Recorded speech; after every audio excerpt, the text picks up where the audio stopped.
Si comes tienes que lavar tu plato, Firulais. Anda, enjuágalo bien. No me gruñas. A ver, con la esponja eso. Y enjuaga bien que luego deja todo jabonoso. Eso así, muy bien, aunque de malas. Welcome to the motherfucking lady. We're covering today's top boxing news. Do you believe that the undisputed fight can be made later on this year? No, I don't think so. Michaela Mayer don't want to fight me, and that's it, really. That was what Lauren Price had to say earlier today at the press conference for the Stephanie Pinedo fight this weekend. That is what Michaela Mayer responded to when she said, I don't know what lies your team is filling your head with, but this is funny, considering we were set to fight last July. Location, date, and money was all agreed upon, but you pulled the plug. Then you wanted a quote-unquote tune-up fight. I've been here waiting for you, Lauren. Which I believe. Yeah, veteran boxing scribe Al Bernstein chimed in on the whole thing, saying it was pretty well reported that things had gotten to the point Michaela reports here in this post in talks for that fight, so it's puzzling to hear Price just flatly make this claim with no context at all. Both Michaela and Lauren have other options for future fights, but that remains a fight that we'd all like to see. Oh yeah, maybe you guys, but perhaps not Lauren Price and the people over there at Boxer. Responding to Al Bernstein's comment, Michaela said agreed. It's most definitely weird to hear Lauren talk such nonsense. The only thing I can think of is that Boxer is feeding her bullshit lies to make themselves appear innocent when in reality, they are fumbling her. If I could expound on the point that Michaela Mayer made, it's not that Boxer's feeding her bullshit. I think she's in on it. I think she knows. What she knows is that Boxer doesn't want to pay for this fight because it's outside of their budget. They're not now getting on BBC the budget that they used to get on Sky. So before too many people start asking too many questions, they want to nip it in the bud. They want to kill the fight before the conversation gains momentum, claiming that Michaela doesn't want to fight. Nobody's gonna believe that. And you tell yourself that, well, wait a minute.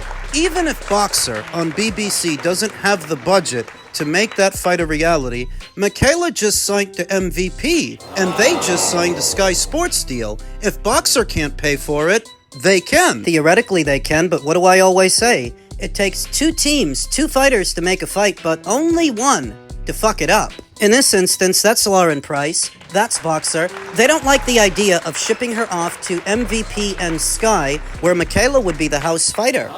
By now, Boxer's got an established track record of keeping their fighters out of certain fights that involve other promotional outfits. This is just another. We've seen the debacles with Matchroom, now we're seeing another one with MVP. Lauren is too valuable, too much a part of their bottom line for them to just loan her out to MVP so they can do what they want to do with her. And Lauren's in on it. Lauren knows. Lauren's comfortable. I mean, it's all well and good to fight Jessica McCaskill when she's on the back nine, and Natasha Jonas when she's on the back nine. Familiar faces and established fighters, yes, both of them very accomplished, but both on the slide at the time that Lauren fought them, whereas Michaela is peaking. She's only getting better. Right now, that's maybe a risk that Boxer doesn't want to take, and they know that Michaela Mayer's not going to fight on the cheap. She's not going to travel to the United Kingdom for peanuts on the dollar to fight on your side of the street, especially when the people on her side have more money. You're not going to convince me that Michaela is shaking in her boots over little old Lauren Price, or that she's afraid to travel when she traveled to Liverpool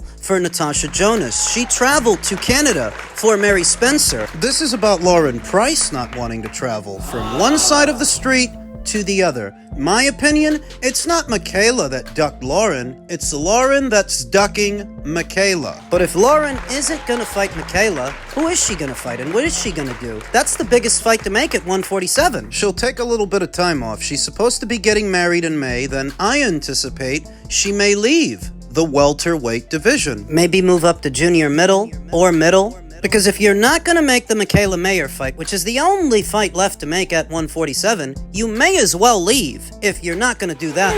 I always said that Lauren Price signing to Boxer instead of Matchroom was a mistake. She would be a lot further along in her career right now if she would have went with Matchroom. These days, you barely see her. She's got no visibility. What's supposed to be the Welsh Katie Taylor? Not so much. Olympic gold medal and everything, so there you have it. Mayer versus Price is unlikely to happen, according to Lauren Price. Now it's time for another installment of what has fast become the most popular segment here on the channel, Ring IQ Hate Mail! In my previous video detailing Xander Zayas' roast of Sebastian Fundora and how, instead of fighting the somebodies at junior middle, he'd rather fight the elderly at the PBC. Chris 92507, The Javante Davis butt boy? one in the same, he responded by saying that for the record, Sebastian Fundora sleeps and parks Xander Zayas. Well, if only Sebastian Fundora and his team believed in that as much as you do, because Sebastian and his team are the ones who forfeited the brown belt to Xander Zayas. They's the ones gave it up. Why would they do that for a guy that they could park, for a guy that they could sleep? The night of the Cordell Booker fight, Xander Zayas was ringside, trying to get a dialogue going with Sebastian, who hid behind his little sister. This is the guy that's supposed to knock out Xander? Xander Zayas was his mandatory challenger at the time, set to challenge him for the brown belt that Sebastian gave up to go fight Tim Tszyu again. We already beat. So pardon me if I don't have the same confidence in Sebastian Fundora that you do, because even Sebastian don't have that kind of confidence in himself. If he did, he wouldn't have gave up his belt. But that's not all, folks. Chris continued, wasn't Virgil Ortiz supposed to fight Boots at 147? No, Boots was at 147 at the time, but the fight was supposed to go down at 154. On the last Crescendo card in Riyadh season, instead Ortiz fought Madrimov, so I don't know why everyone is acting like Boots never ducked Ortiz. Well, it's because Boots just tried to fight Ortiz, and it's Ortiz's side that fucked it up. Boots' excuse was that he wanted to unify all the belts at 147, but instead moved up. If you're gonna have a boxing channel, come with the facts, bro. Don't be biased. Okay, here are the facts, you little shitbird. Whatever did or didn't happen at Riyadh season is besides the point, because a new set of negotiations started, and who fucked that up? Team Ortiz. Same Team Ortiz that fucked up the Xander Zayas fight overplaying their hand. Near as I can tell, you're just making excuses for Virgil, who's fucked up not one, but two major fights, and now he's sat on the sidelines. I got a question. What is a Javante Davis pole smoker like Chris doing on this channel? This ain't boxing ego. This ain't the kind of channel to where I panda the little fruitcakes like you for the clicks, for the metrics, for the algorithm. If you want to spread your asshole for Javante Davis or Virgil Ortiz, that's your business. A piece of shit like you, a weirdo. Yous don't belong here because this is a news channel. We're just talking about the news as it is, the news as it's reported. And the same way that he struggled with the footage of Javante Davis so clearly putting his hands on that woman is the same way that he's struggling with this. That Virgil's out of the loop and out in the cold, and it's all his own fault. Because he's not a little boy. The guy's close to 30, but he lets Rick Merrigan, he lets his father make all the decisions for him. And look where that got him. On the bench. If you don't like it, I don't care. It's not my problem. The news is what the news is, and the news is Xander and Boots have a super fight that didn't take long to make. Nobody drug it out. Nobody mucked it up. Fucked it up. Like Virgil's team is always fucking shit up. There's no other way for me to say it. There's no other way to explain it. That's why he's the one without a fight. And that's why you're the one apologizing for him. Because you're a fucking loser. You don't belong here, Chris. This ain't one of those channels that apologizes for Javante or makes excuses for Virgil and whatever other cockamamie fighters you like. Why is it that every fighter he likes sucks? Because he's a reject. Because he's a fucking dork. I don't know. I don't know what this guy's doing here. I honestly don't. What he wants me to do is tailor the story so that it can be more to his liking. I don't give a fuck what you like. I don't give a fuck what you want. You're in the wrong place, Chris. Because I ain't here to make excuses for the fighters you like. I don't give a fuck about them, and I don't give a fuck about you. In men's light heavyweight news, a second look at Dmitry Bivol's upcoming mandated title defense against mandatory challenger Michael Eiffert, now set to go down in May. Unified light heavyweight champion Dmitry Bivol now has a date and venue for his return to the ring, as the Russian fighter will face his IBF mandatory challenger Michael Eiffert on May 30th in Yekaterinburg, Russia, atop an RCC boxing card at the UGMK Arena. Bivol coming off surgery and a full full recovery, will fulfill his mandatory defense for the IBF against Eiffert, a German contender who has steadily climbed the ranks to earn his mandatory title shot. The event will have the support of the Russian Copper Company and will take place in a venue with a capacity of approximately 12,000 spectators, establishing itself as one of the premier boxing nights in Russia during the first half of the year. Yekaterinburg, see you soon! On May 30th, at the RCC boxing event, I will have my next fight. I had our 2 months of hard work to put on a beautiful and spectacular fight. I'll be glad to see each and every one of you, and thanks to the Russian Copper Company for their contribution to the development of the sport. See you soon, Bivol said on Instagram, delivering confirmation of his comeback. Further indication that boxing is more a global sport now than it ever was, because historically, Eastern European fighters, Russian fighters, they really were limited to traveling to the West, more specifically America, to make the big bucks. It's not often that big names like Bivol in big-time boxing matches happen in that region of the world, in Russia. At 33, Dmitry Bivol remains one of the sport's most solid figures. He rose to superstar status in 2022 when he decisively beat Canelo Alvarez, who had been unbeaten for 9 years. Later, he engaged in one of the division's most significant rivalries with Artur Beterbiev, where after an initial loss, a win in the rematch allowed him to unify all 4 light heavyweight titles. He then vacated the WBC title in April of last year, following the organization's order to defend it against David Benavidez. Bivol chose not to make that defense, to prioritize a 3rd fight against Artur, relinquishing the recently won title to pursue the trilogy. The WBC jumped the gun. They jumped ahead of the queue because they were not next in the rotation of mandatories. That was the IBF. Michael Eiffert was already crowned mandatory challenger in 2023 before David Benavidez moved up to light heavyweight the following year in 2024. But the WBC jumped the gun. And that's how that happened. Afterwards, rather than face Beterbiev, Bivol now puts the unified titles on the line against Eiffert, who faces the biggest opportunity of his career. Considered a rising contender, the German has built his path with discipline and consistent results on the European circuit. His credentials include a noteworthy win over former champion Jean Pascal, as well as claiming the IBF Intercontinental title, achievements that back his status as the mandatory challenger.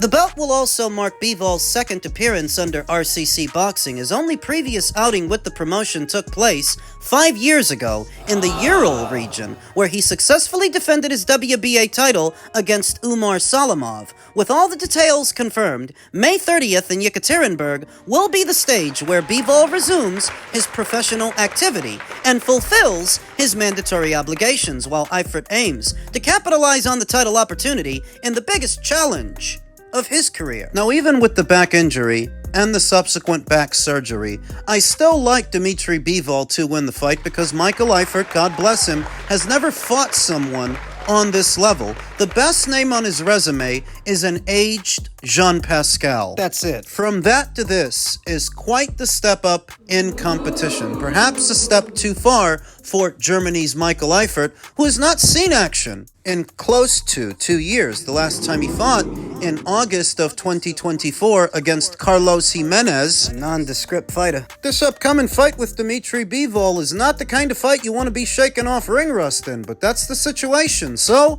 I expect Dmitry to win. As you can imagine, the Artur Beterbiev trilogy not being next has ruffled some feathers, particularly Mark Ramsey, who trains Artur Beterbiev, saying they're trying to age Artur out.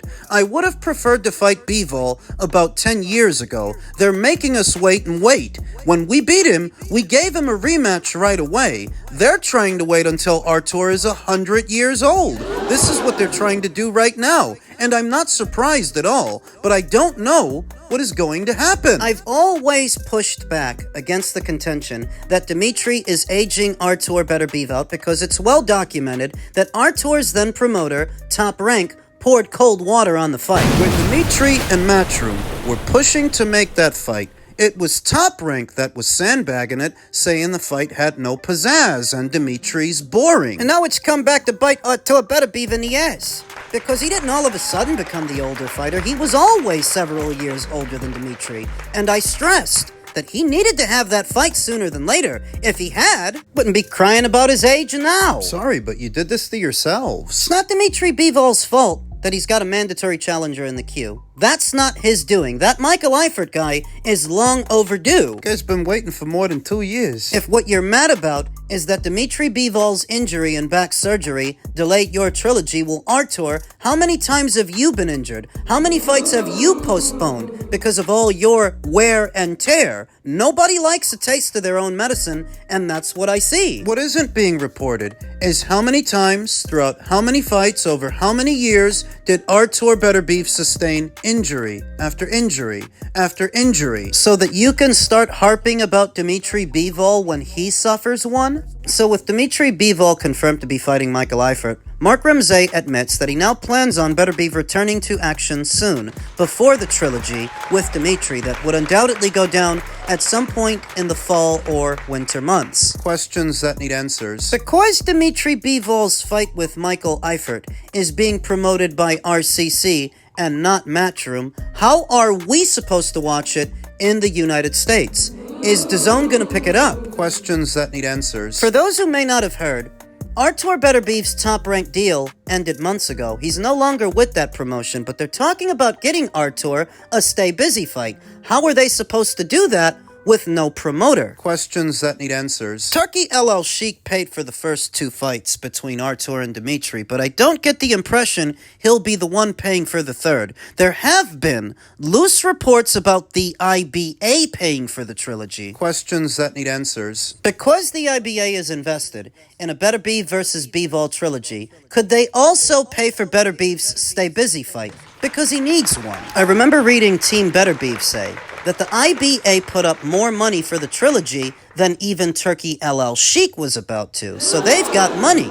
Maybe they've got enough, they can get Artur a Stay Busy fight and build a card around it. The IBA, since being stripped of recognition by the IOC, have thrown their hat in the ring of professional boxing, staging professional boxing cards. They've already staged a few. And now they want to stage this. But if they are at the helm of that promotion, how are we supposed to watch it? The IBA ain't got no DAZN deal. They don't have a broadcast partner in America. Questions that need answers. Those are just a few.